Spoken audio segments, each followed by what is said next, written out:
안녕하십니까. 이규화의 정치 때리기입니다. 임종석 전 청와대 비서실장이 오늘 기자회견을 했습니다. 근데 그 기자회견 내용이 제가 봐도 좀 얼굴이 좀 화끈거립니다. 사정을 했습니다. 더불어민주당 지도부에 손만 이렇게 빌지 않았지 거의 손을 내밀어서 비는 것처럼 사정을 했습니다. 어떤 사정을 했냐면 전날 전략공천위에서 중구 성동갑에 전현희 의원을 전략공천한다고 발표를 했거든요. 그에 대해서 본인이 이해관계자인데도 그걸 제고해달라 이렇게 뭐 사정을 했어요.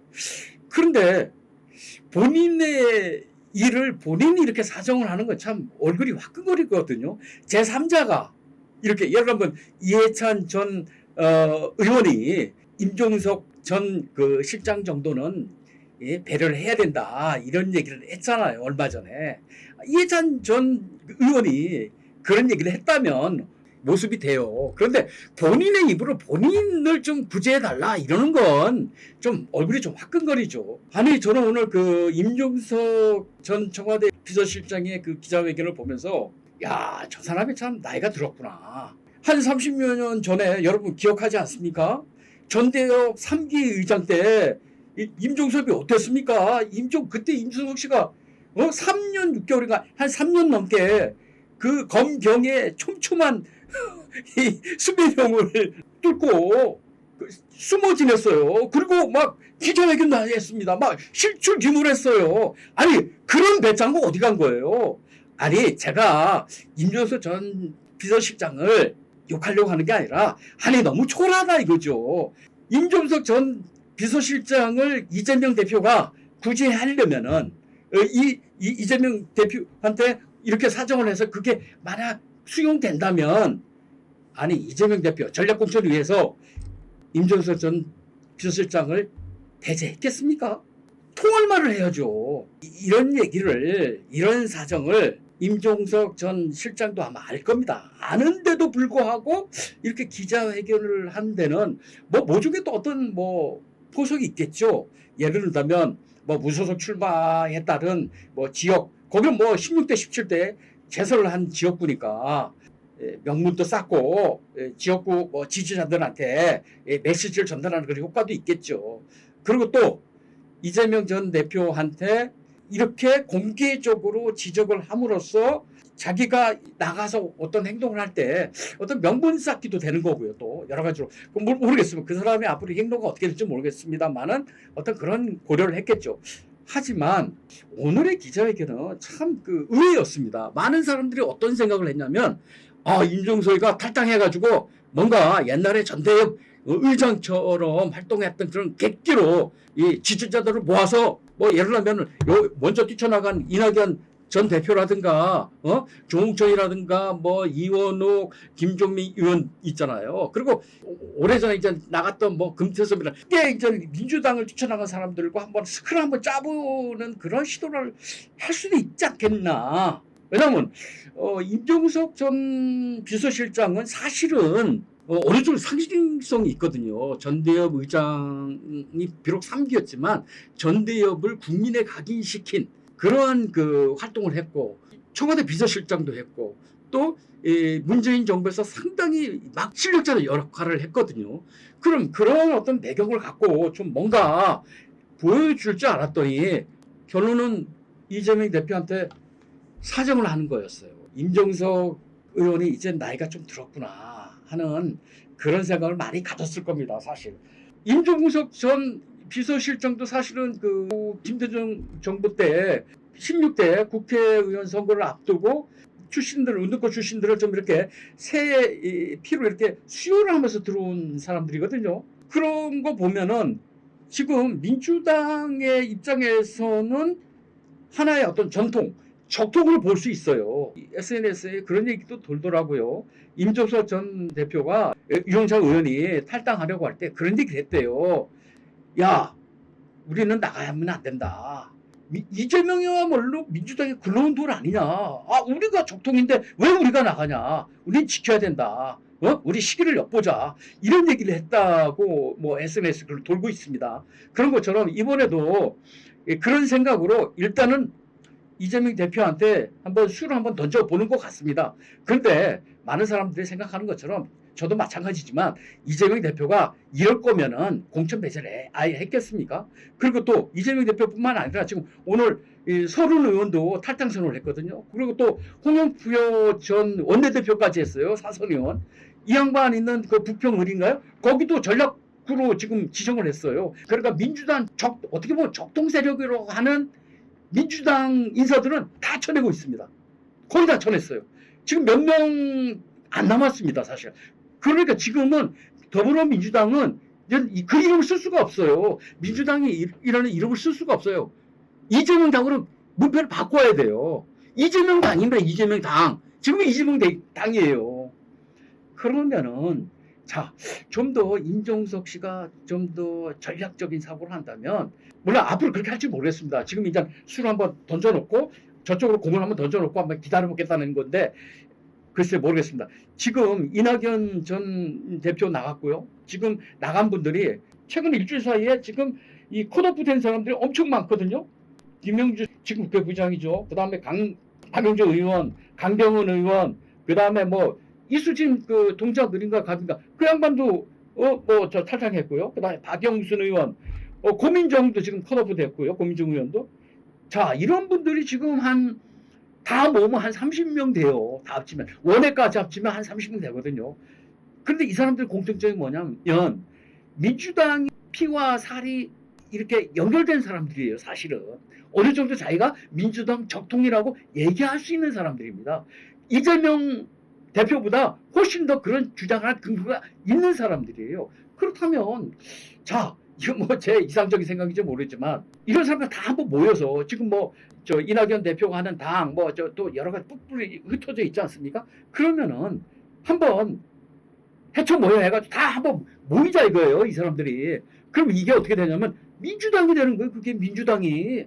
지금 민주당은 이재명 당이 되고 이 나온 사람들 한번 뭉치면은 민주당이 되는 거예요. 전통 민주당이.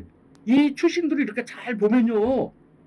호남 분들이 많아요. 호남 분들이 이낙연 대표를 위시해서 홍영표 의원도 그렇죠. 박영진 의원 그렇죠. 호남에 아주 튼튼한 이 배경이 있는 분들이거든요. 호남이 우리나라의 민주주의에 어떻게 보면 대한민국 태동에 호남이 굉장히 큰 기여를 많이 했어요. 이승만 대통령이 1946년인가요? 48년인가? 그때 정읍선언을 하지 않았습니까? 대한민국을 만들어야 된다는 선언이 거기서 나온 거예요. 정읍선언이. 이분들이 한번 뭉쳐가지고 20대에 안철수 대표가 국민의당에 바람을 한번 일으킨 것처럼 한번 하자 이거죠. 그래서 이렇게까지 할지는 모르겠습니다만은 참 답답합니다.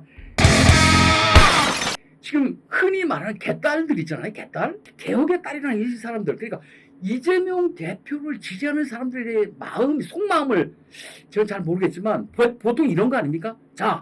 억눌려 사는 서민, 흔한 말로 운동권 용어로 기층 민중의 아픔을 대신해 줄 수 있는 사람은 이재명 뿐이다. 이재명이 그런 출신이기 때문에 우리는 이재명을 묻지도 듣지도 않고 그냥 믿는다. 이런 심정 아니에요? 그런데 그게 맞습니까? 이재명이라는 사람, 이재명의 인격, 이재명의 인생, 이재명 지금 대표가 10가지 지금 그 혐의를 받고 있어요. 지금 재판을 받고 있잖아요. 4월 10일까지 이재명 대표는 2번, 3번 재판을 더 참석을 해야 됩니다. 어제 그저께 갔었잖아요. 이런 사람을 대표하지 말고, 이런 사람을 내세우지 말고, 정말 적통민주당의 영향권에 있는 사람들의 뭉친 그런 당을 한번 밀어서 여러분들 흔히 말하는 진보적 가치가 뭡니까? 큰 정부와 복지 우선에 좀 더 평등한 그런 정책 아니에요? 그런 정부? 보다 좀 유화적인 대북 정책에 의해서 통일장애 그런 정책이 그 진보적 가치 아닙니까? 우리나라 현재? 그럼 그분들이 그런 걸 지향을 한다면 그런 분들이 의탁해가지고 여러분들의 가치를 한번 성취해 보라는 말씀이에요. 왜 굳이 이재명이라는 자연인 그 사람만 그 역할을 할 수 있습니까? 다시 한번 생각해 보기를 저는 개인적으로 한번 고려해 드립니다. 그리고요. 이재명 대표도 참 지금 너무 조급함에 쫓겨가지고 비명 행사, 친명 횡재를 지금 계속 시연을 하고 있는데 글쎄 그 이재명 대표 아이디어 개인 아이디어에서 나온 건지는 모르겠지만 그리고 그 주변에 누가 조언을 하는 건지는 모르겠지만 과연 그게 나중에 결과물로서 그게 올바른 현명한 전략일까요? 지금 이재명 대표는 총선에서 어떻게 해서든지 이재명 대표의 입장에서는 이겨야 됩니다. 이겨야 방탄도 제대로 할 수 있는 거예요. 총선에서 져봐요.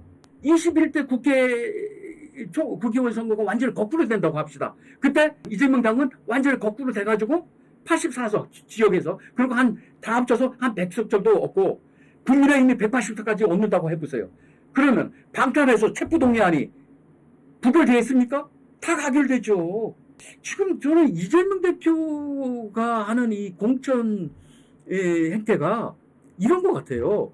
아니 지금 예선리그도 지금 통과할까 말까 지금 어려운 상황인데 아니 지금 토너먼트를 생각하는 거예요. 지금 토너먼트를 일단 예선을 통과해야 조별리그를 통과해야 토너먼트를 칠 거 아닙니까? 그래야 자기 방탄도 할 수 있는 거 아니에요? 방탄이 안 돼요. 방탄이 일단 이겨야 돼요. 이재명 대표 입장에서는 지금 이번 총선이 이겨야 됩니다. 이겨도 문제지만 이기지 않으면 감옥 가야 돼요. 저는 감옥 간다는데 갑니다. 자, 이렇게 보면 이번 총선은 일단 민주당 엎질러진 물입니다. 엎질러진 물이 뗐어요. 그러면은 어떻게 되느냐? 이낙연 대표, 홍영표 원내대표, 서훈, 그 다음에 이원우, 박용진, 그 다음에 이번엔 임종석 이런 분들이 한번 자리를 마련해서 민주당을 복원하자. 새 미래? 뭐 새로운 미래? 아이 그런 거 그거 안 통합니다. 지금 제3지대 관심도 없어요. 국민들은. 이거 키워야 돼 이걸. 옛날 적통민주당 여러분들 1950년대 신익기 조병욱 이어지는 그리고 김대중 전 대통령으로 이어지고 노무현으로 이어지는 적통민주당을 생각해 보십시오. 그러면은 그걸 생각하는 많은 국민 유권자들이 있거든요. 그러면 그 사람들을 호소해요. 호남에도 호소하고 수도권에 엄청 많은 이 좌파 유권자들한테 호소를 하세요. 여러분 우리가 진정한 진보의 가치를 대변하겠습니다 하면서 모이십시오. 모여서 빨리 한 배로 다 타세요. 그럼 어떻게 되냐? 이번에 흔히 말하는 3자 구도가 될 수 있어요. 국민의힘, 그 다음에 적통민주당, 그 다음에 이재명당. 이 3기가 싸우는 거예요. 그러면 자 수도권에 어느 정도 선전하고 호남에서 또 선전하고 그러면은 저는 적통민주당이 어느 정도 의석을 확보할 거라고 봅니다.